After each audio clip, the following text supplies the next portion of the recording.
que ha dejado, y muchos hermanos la creen a veces como que es un invento de los líderes. No, eso es algo bíblico, hay control. Esto se me parece a mí al orden militar, que el militar cada vez que se traslada de un punto a otro, él va con lo que se le llama la famosa carta de ruta. Entonces, en esa carta de ruta hay una autoridad que lo envía, pero hay otra autoridad que lo recibe, y cuando lo recibe le pasa un mensaje de que el soldado tal que fue enviado en base a oficio tal, en fecha tal, se presentó, y a partir de ahí ya el que lo recibe es responsable del seguimiento y todo lo que tiene que ver con ese soldado. Y algo parecido es así a la iglesia. El hermano que llega aquí de otra iglesia bajo esa norma, pues ya a partir de ahí, pues los ancianos somos responsables de eso. Fíjense, no había nadie suelto. Esa norma era establecida. Pero, ¿por qué? Porque siempre en la iglesia, cuando nos reunimos, es que podemos cumplir con ese. No hay control con un hermano suelto. No podemos. Tiene que estar sometido. La oveja tiene que estar en el rebaño para poder cuidarse, para poder darle seguimiento. De lo contrario, no. Por eso es que se habla de que obedezcan a los pastores, y a los pastores cuidar a vuestras ovejas, porque tenemos que estar en ese conglomerado, ¿verdad? Para poder Dios cumplir en nosotros el propósito el cual como iglesia nos has establecido. Entonces, en esta mañana quisiéramos ir enfocando en eso, porque cuál es el compromiso del cristiano con la iglesia local. Y fíjense que en el Nuevo Testamento hemos encontrado muchas metáforas, hemos encontrado muchas analogías, símbolos, comparaciones concernientes a lo que es la iglesia. Por ejemplo, si leemos Efesios capítulo 2, verso 19, podemos ver aquí, Efesios 2, 19, ¿cómo dice Pablo? Así que ya no sois extranjeros sino conciudadanos y miembros de la ¿qué? ¿Con qué ilustra Pablo aquí a la iglesia? ¿Con qué? ¿Con qué analogía?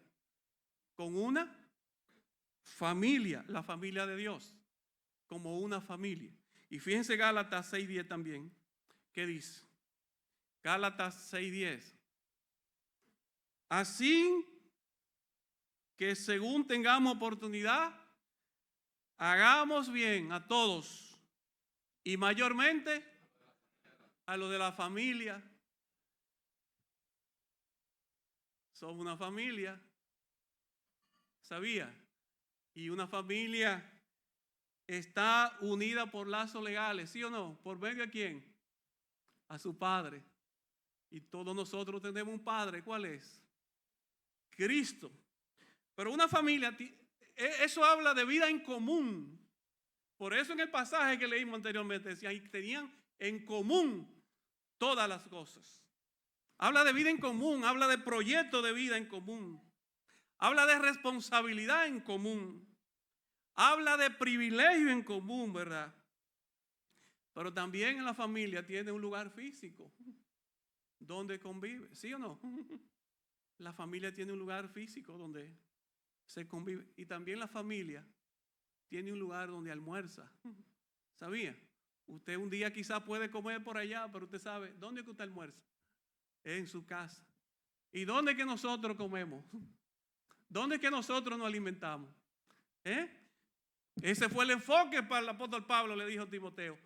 Esto yo te lo estoy escribiendo para que si tardas sepas cómo conducirte en la casa de Dios, columna y baluarte de la verdad. ¿Sabían? ¿Para qué? Para que le pueda enseñar la verdad a los hermanos. Y por eso más para abajo dice, procura con diligencia presentarte ante Dios aprobado como obrero que no tiene de qué avergonzarse, sino que usa bien la palabra de verdad. ¿Sabían? ¿Por qué? Porque uno de los desempeños de nuestro pastor es saber qué alimento hay que darle a las ovejas. Porque cuando viene a ver, a veces lo que estamos empachando las ovejas. ¿Sabía? Yo conozco muchos ejemplos prácticos de personas que tienen animalitos y lo ha vacunado. Mire, al momento hay que buscarlo porque le dio una medicina que no era. O los veterinarios se lo han comido. Pero tú le diste esto. Yo me acuerdo una vez a Audrey que la llevamos al médico y una doctora, ella se sentía un dolor de estómago y están allá y ella, tengo un dolor oye, cuando empezó esa doctora a cuestionar como los R1, los R2, porque fue uno que la medicó, y hubo alguien que le dijo, no, y le dimos esto, oye, la especialista, esa se quería, pero ¿cómo? ¿Y tú le diste? Exactamente, entonces le dio como un tratamiento medicamentoso que ustedes le dicen, ¿verdad? Le hizo ¿cómo le digo? Una gastritis medicamentosa. Y estaba esa muchacha maltratada. Por eso nosotros tenemos que saber cómo conducirnos, ¿verdad? Entonces, en la iglesia somos una familia, no somos llaneros solitarios. Y tenemos que involucrarnos todos. Usted ve todas esas actividades que se han hecho todas esas semanas, es producto del involucramiento de todos esos hermanos. Y miren qué bonito se ve. Mire qué diferente, mire cómo quedan las cosas. Pero si usted por allá se queda sin hacer nada, entonces finalmente, ¿hacia dónde vamos a llegar? ¿Verdad, Miriam?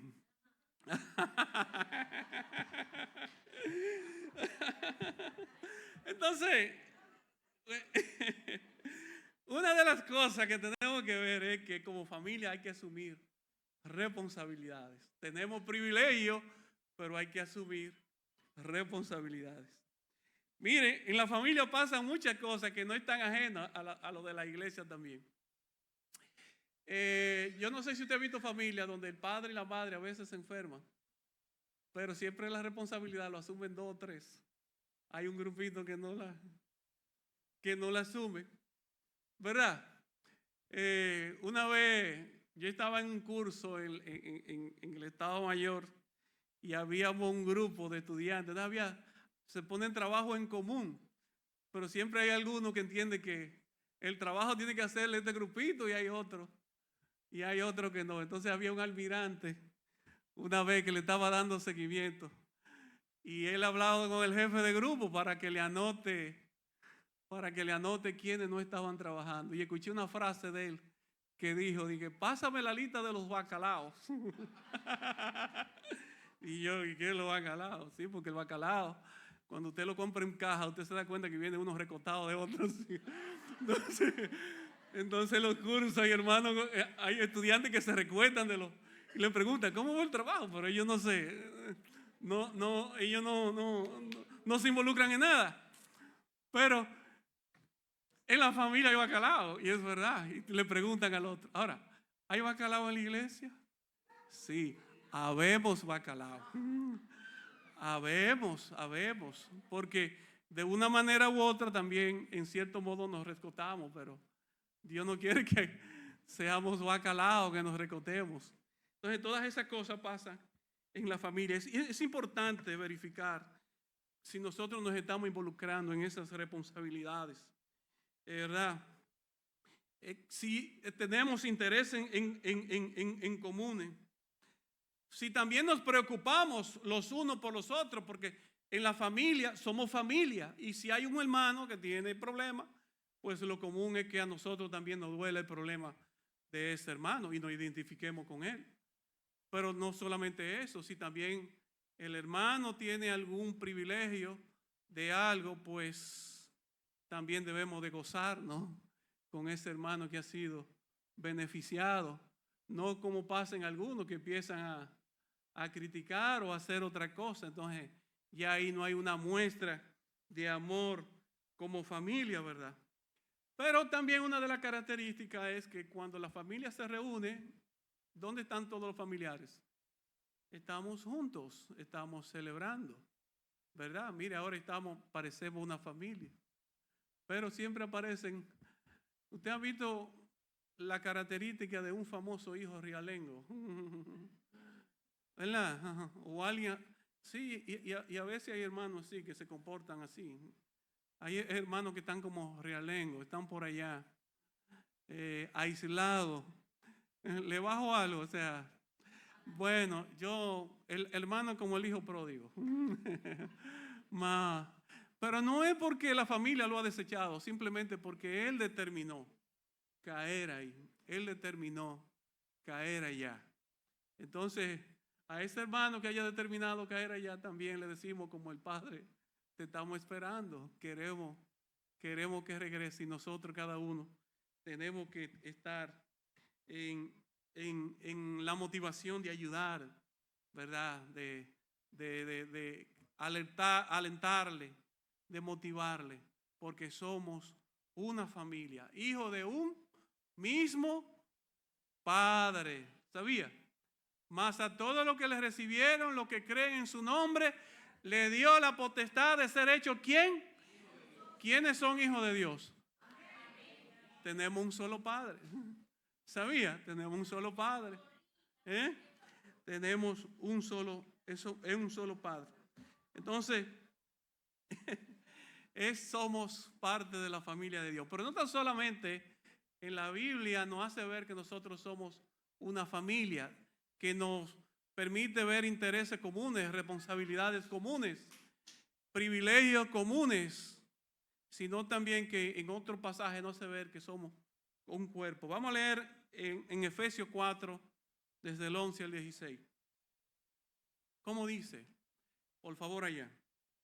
Dice, y él mismo constituyó a unos apóstoles, a otros profetas, a otros evangelistas, a otros pastores y maestros, a fin de perfeccionar a los santos para la obra del ministerio, para la edificación ¿de qué? Del cuerpo de Cristo.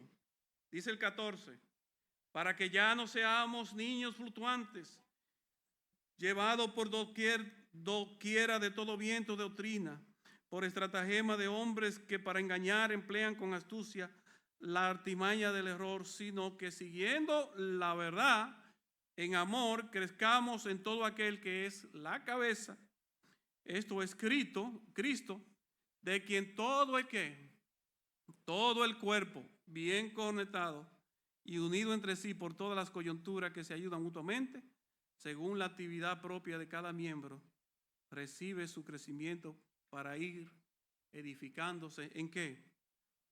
Amor. Fíjense que la Biblia aquí nos señala a la iglesia como que, como un cuerpo, pero como un cuerpo vivo.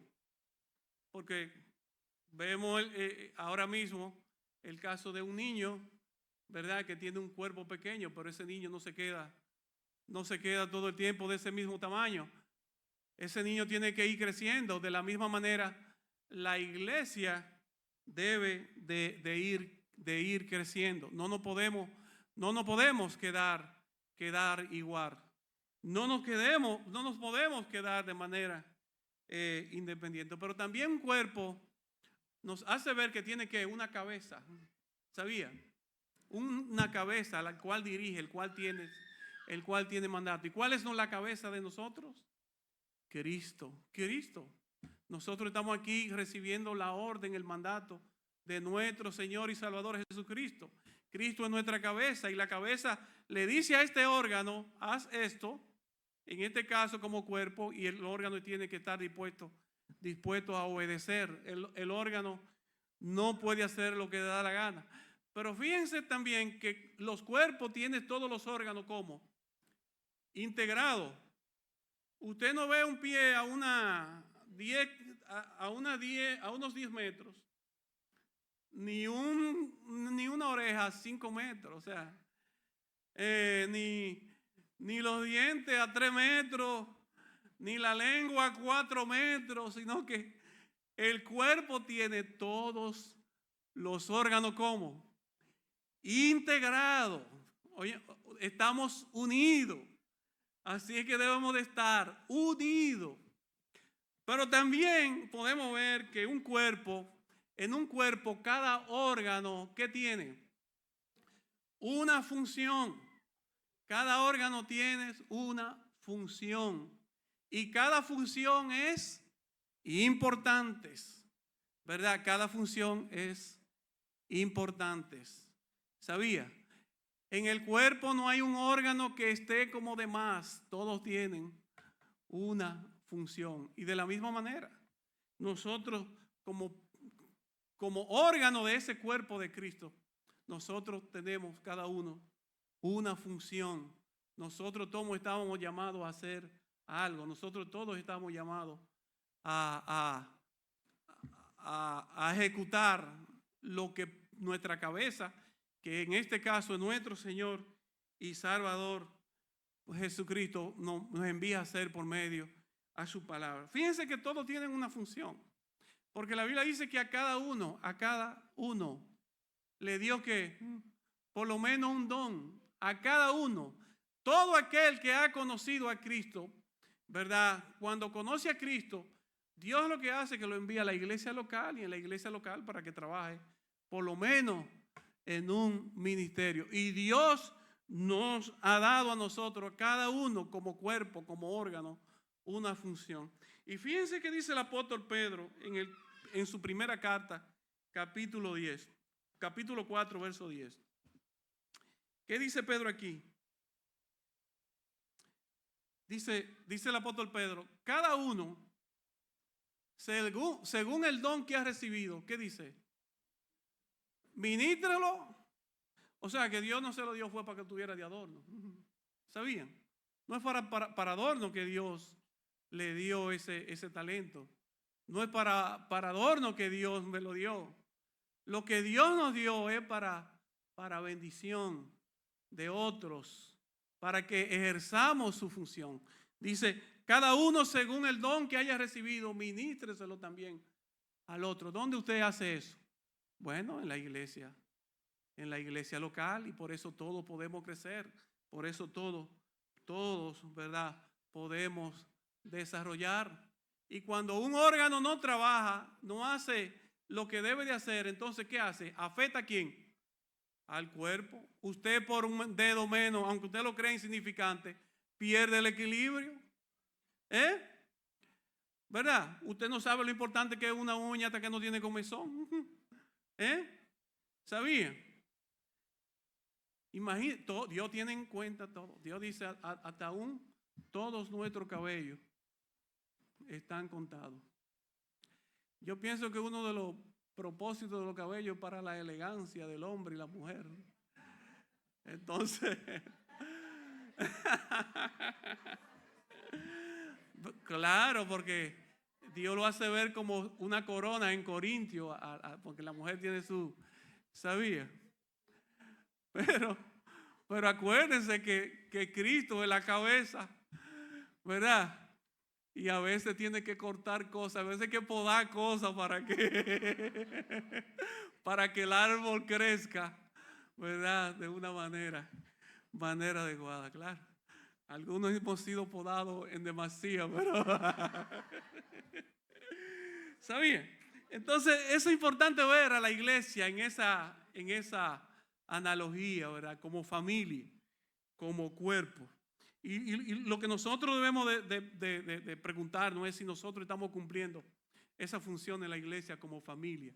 Si nosotros estamos cumpliendo en la iglesia esas funciones como cuerpo de Cristo. Como cuerpo de Cristo. Dios nos envía ahí porque nosotros tenemos un compromiso con la iglesia local. Y fíjense que los hermanos, ¿verdad? Según la iglesia tiene derecho a esperar de ellos su asistencia al oculto, a menos que no sea una causa justificada, porque Dios así es que lo envía. Y fíjense lo que dice Hebreo capítulo 10, verso 25, que es un pasaje muy conocido por todos nosotros. ¿Cómo dice Hebreo 10, 25? No dejando de congregarnos, como algunos tienen por costumbre, sino exhortándoles, y tanto más cuando veis que el día se acerca, ¿verdad? Congregarse es una orden de Dios. No hacerlo es una desobediencia. Cuando no nos congregamos y no estamos con un fin común como iglesia, entonces es una forma de nosotros comportarnos como el llanero solitario. Y la iglesia tiene que comportarse de manera tal en todos los ámbitos, en los cultos acá, en las actividades allí, porque tiene que haber una unión común, una unión común. Y fíjense que es una orden de que nosotros nos congreguemos. Y yo pienso que una de las quejas que hay ahora con los ancianos es como esa falta y esa dejadez que tenemos en cuanto a congregarnos, en cuanto a juntarnos, en cuanto a cumplir con la norma que Dios ha establecido, porque es así donde Dios bendice, es así donde Dios puede cumplir con el propósito con una iglesia, en este caso cuando nos reunimos de manera corporativa. Porque ¿cómo le damos nosotros cumplimiento a lo que dice Juan 13:14? De que nos améis unos a otros, ¿verdad? ¿Cómo le damos cumplimiento a lo que dice Gálatas? Sobrellevar la carga los unos para con los otros. O eso que dice el apóstol Pedro, según el don que ha recibido, ministreselo también a otro. ¿Cómo darle nosotros cumplimiento a eso si realmente nos estamos congregando? Pero no tan solamente congregarse, es cumplir el mandato que Dios nos está dando, sino también que es darle valor a la obra de Dios. Fíjense cómo dice Hebreos 10, el verso 19 y 21. Dice, así que hermanos, 19-21, teniendo libertad para entrar en el lugar santísimo por la sangre de Jesucristo, por el camino nuevo y vivo que Él nos abrió a través del cielo, esto es su carne, y teniendo un gran sacerdote sobre la casa de Dios, ¿qué dice ahí? Acerquémonos confiadamente al trono de la gracia. Y lo que nos está invitando es a que le demos valor a lo que Cristo ha hecho. Que cuando usted se congrega y viene a acercarse, usted está diciendo, Señor, lo que tú has hecho es algo majestuoso. Nosotros no lo habíamos podido ver, nosotros no lo teníamos en otro tiempo. Nosotros estábamos sin Cristo, nosotros estábamos sin Dios, nosotros estábamos alejados. En otro tiempo estaba el lugar santísimo, el sumo sacerdote, una vez al año, pero ahora Dios nos permite a todos entrar a su presencia cada vez que usted y yo querramos entrar. Entonces, cuando nosotros entendamos eso, pues vemos el acercarnos con un gran privilegio, ¿verdad? Porque vemos el beneficio que hemos traído a la obra de Cristo. Y muchas veces no queremos como reconocer y dar importancia al privilegio que tenemos por medio a la obra que Cristo ha hecho en la cruz del Calvario. Miren, los otros días escuché yo a una persona por ahí secular que canta, que no voy a decir su nombre para que no vayan pero ella en una canción dice, si tú quieres como ser usado por Dios, tiene que estar clean. Ya ustedes saben quién es. Entonces yo escucho muchas cosas y en una entrevista que le están haciendo a ella le dice, pero ven acá, ¿cómo yo la veo a usted cantando con tanta confianza? Y le dice, pero veo como que por su forma hay tanta gente que la critica, hay tanta gente que dice cosas, porque como que no es la forma común de cómo los cristianos se dirigen y esa cosa. Bueno, pero me gustó como una respuesta que ella dio. ¿Usted sabe cuál fue la respuesta que ella dio? Dice ella, mire, oiga, yo soy una hermana que entro y salgo a la presencia de Dios cuando yo quiera. Y como yo entro y salgo a la presencia de Dios cuando yo quiera, entonces yo creo que me rebajo atendiendo la crítica de toda esa gente que están por ahí. Entonces yo realmente dije, no, pero mira como el valor que le da al entrar a la presencia, o sea, a orar. Y yo preguntaba, ¿y usted le da valor cuando usted entra a la presencia de Cristo, cuando usted ora? ¿Sabía? Yo trabajé en la escolta de 2 presidentes y yo llegué a ver personas que cuando le daban la mano a los presidentes, de la emoción saltaban para arriba, usted lo sabía, y tiraban un grito, ¡guay! Principalmente las mujeres, ¿sabía? Pero varón, nosotros estamos con el Rey de Reyes y Señor de Señores, y tenemos la oportunidad de entrar cuando nos dé la gana, porque Él ha abierto ese camino. Entonces es importante acercarnos a Dios o no acercarnos. Claro, por eso es importante la oración, por eso es importante estar realmente enseñando, ¿verdad? Todas estas cosas que Dios nos enseña bajo el compromiso que tenemos por medio de la iglesia local. No tan solamente reunirse tiene que ver con cumplir lo que Dios ha establecido, ¿verdad? No solamente tiene que ver con estar comprometido con la verdad, sino también tiene que ver con estar comprometido con el testimonio del Evangelio. Porque si leemos el 47, parte B, dice, y el Señor añadía cada día, ¿a quién? A la iglesia lo que habían de ser salvos. Fíjense que cuando pertenecemos a una iglesia comprometida y asistimos a ella, eso tiene un gran impacto, entre otros. Nuestro testimonio personal está mezclado con el testimonio que podemos dar junto a la obra que ofrecemos por medio a la iglesia local en el cual pertenecemos. Si la iglesia muchas veces no tiene mucho fruto, se debe a que también estamos dejados como iglesia, a como grupo, a como familia que Dios ha establecido.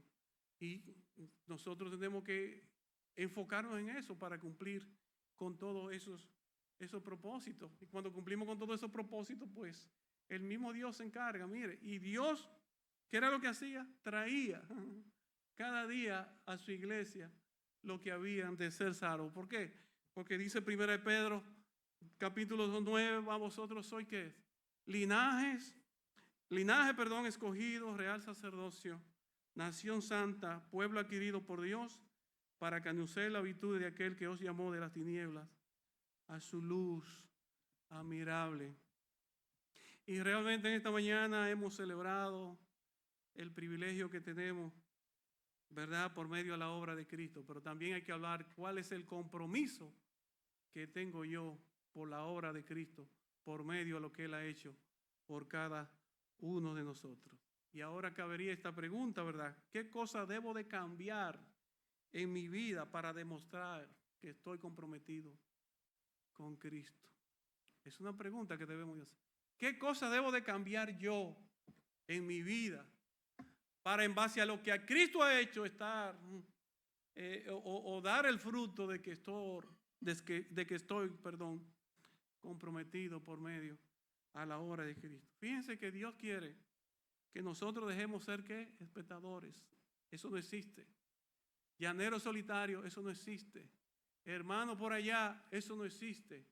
No, Dios nos ve a nosotros como una familia.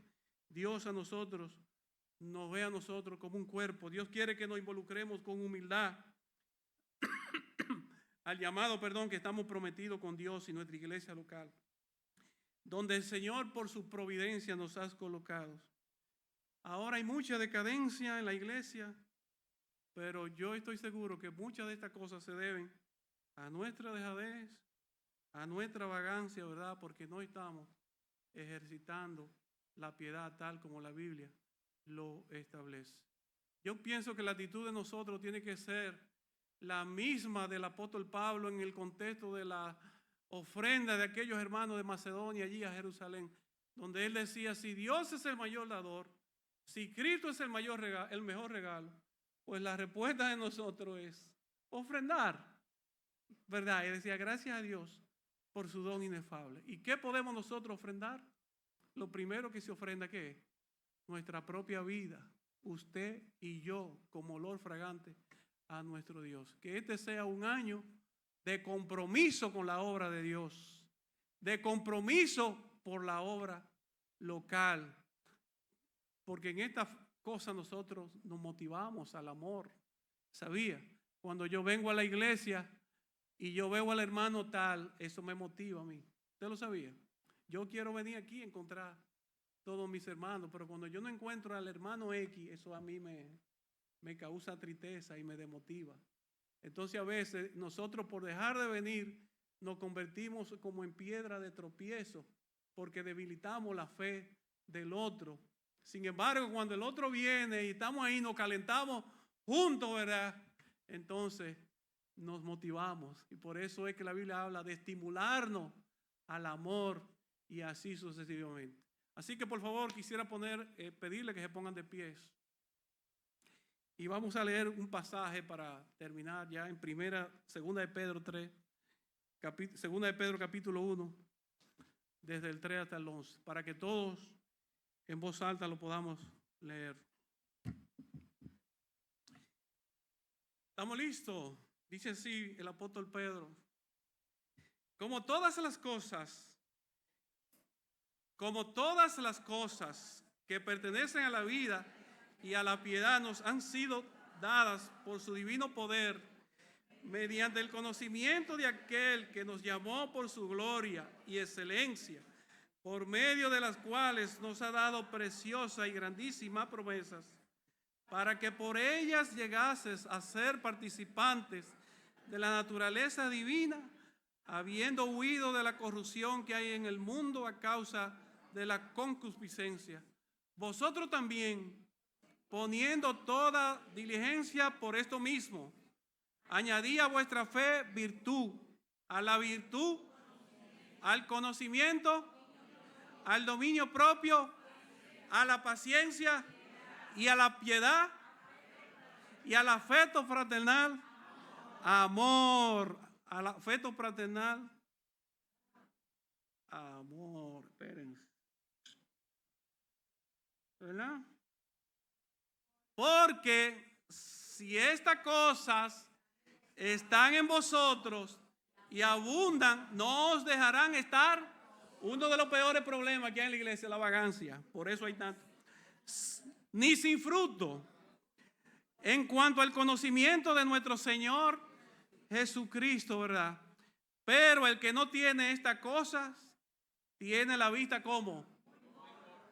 Además es, habiendo olvidado la purificación de su antiguo pecado, por la cual, hermanos, tanto más procurad hacer firme vuestra vocación y elección, porque haciendo estas cosas no caeréis, porque de esta manera os será otorgada amplia y generosa entrada en el reino eterno de nuestro Señor y Salvador Jesucristo. Pregunta: ¿quién había escuchado ese mensaje alguna vez, ese pasaje? ¿Quién lo había leído? Levante las manos. Todos. Lee el 12, ponle por favor. Por esto, yo no dejaré de recordaros siempre esta cosa, aunque vosotros la sepáis. Y estar confirmado en la verdad presente. El apóstol Pedro, ustedes lo saben, pero yo se lo estoy recordando para que sepan, para que estén pendientes ustedes. Que el Señor les bendiga. Muchas bendiciones para todos ustedes.